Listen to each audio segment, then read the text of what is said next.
ऐसी तस्वीरें शायद पहली बार हिंदुस्तान देख रहा है। भारत में ये अद्भुत तस्वीरें जब विश्व की 85% जीडीपी, 65% के आसपास की आबादी और व्यापार सब कुछ नमन कर रहे हैं बापू की समाधि पर।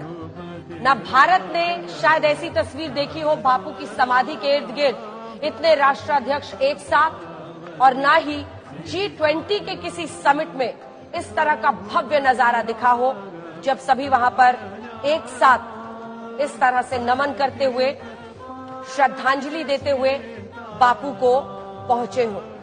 ये खास इंतजाम प्रधानमंत्री नरेंद्र मोदी आगे बढ़ते हुए, ऋषि सुनक उनके आगे हैं, जो बाइडेन के साथ पीएम बढ़ते हुए, एक भावुक लम्हा अगर हम देखें तो इसी के साथ भारत की नैतिकता, उसकी सोच, उसके विचार को नमन करता हुआ पूरा विश्व नजर आ रहा है। ऐसा नजारा काटजू साहब शायद भारत ने पहले नहीं देखा था, न G20 ने देखा, न G20 ने, न भारत ने, और अगर आप इजाजत दें मुझे तो ना ही ऐसा नजारा गांधी जी की, बापू की समाधि ने देखा। ये अद्भुत है और ये चित्र जो है ये तो हमें सब जगह रखना चाहिए और ये वाकई बड़ा भावुक चित्र और बहुत भावुक चित्र है। और अशोक सज्जनहार जी, आपने इससे पहले जो बोला था नोबेल प्राइज को लेकर, मुझे लगता है एक बार फिर से वो बात सामने आती है कि इस व्यक्ति का कद इतना बड़ा है, उनकी सोच, उनकी नैतिकता इतनी विशाल है कि जिसके सामने आज देखिए ये अद्भुत तस्वीर है। मुझे लगता है कि ये तस्वीरें हर कोई अपने सीने में लेकर जाएगा भारत से। अशोक जी बिल्कुल आप ठीक कह रहे हैं। उसमें जो आपने एक फिर से जिक्र किया, जो राष्ट्रपिता महात्मा गांधी को नोबेल पीस प्राइज नहीं मिला, तो 1989 में जब हिज होलीनेस दलाई लामा को ये नोबेल पीस प्राइज दिया गया, तो तब नोबेल कमिटी ने ये कहा that this is an attempt by us to make up for the fact that Mahatma Gandhi was never given the Nobel peace prize. तो वो इसका प्रयास कर रहे हैं जो हम किसी तरीके से इसको, जो हमसे गलती हुई है उसको हम सुधारें, और इसमें उन्होंने बहुत किया है।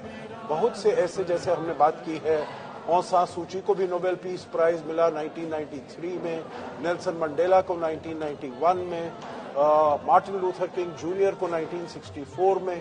तो ये सबको नोबेल पीस प्राइज मिला। सभी ने महात्मा गांधी का जो अहिंसा है, स्वराज्य है और सत्याग्रह है, उन्हीं के प्रिंसिपल्स को आगे ले जाते हुए अपने जो रेवोल्यूशनरी उनके आइडियाज थे उनको आगे लेकर गए। और बहुत ही और इनफॉर्मल वक्त है डोगरा साहब, और उस तरीके से जब हम देख रहे हैं भारत, ब्रिटेन और अमेरिका के तीनों राष्ट्राध्यक्ष एक साथ चलते हुए दिख रहे हैं, मतलब इतना पावर सेंटर्स आप देखिए, लेकिन उसी के साथ एक अलग ही डिप्लोमेसी दिख रही है, एक अलग ही कमराडरी बनता हुआ दिखाई दे रहा है राजघाट पर।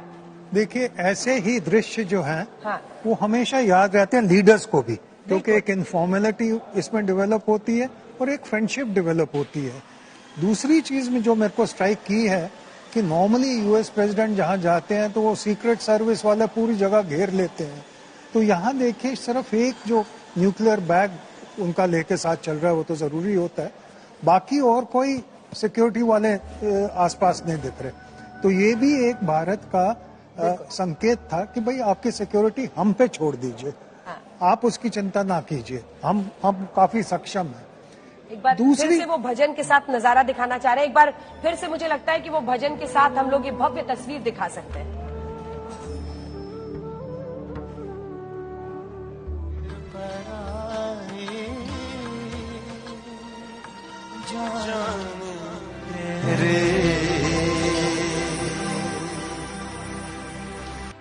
वैष्णव जन तो तेने कहिए जे, पीड़ पराई जाने रे।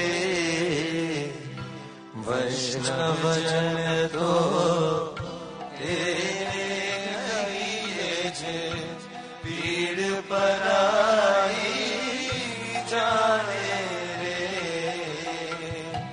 पर दुखे उपकार करे तोए, पर दुख दुखे उपकार करे तो है मन अभिमान नारायण रे।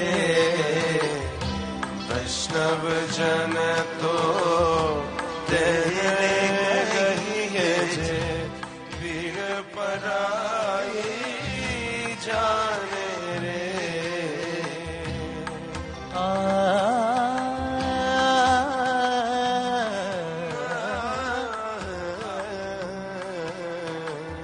सकल लोक मां सहुने वंदे निंदा न करे तेरी रे।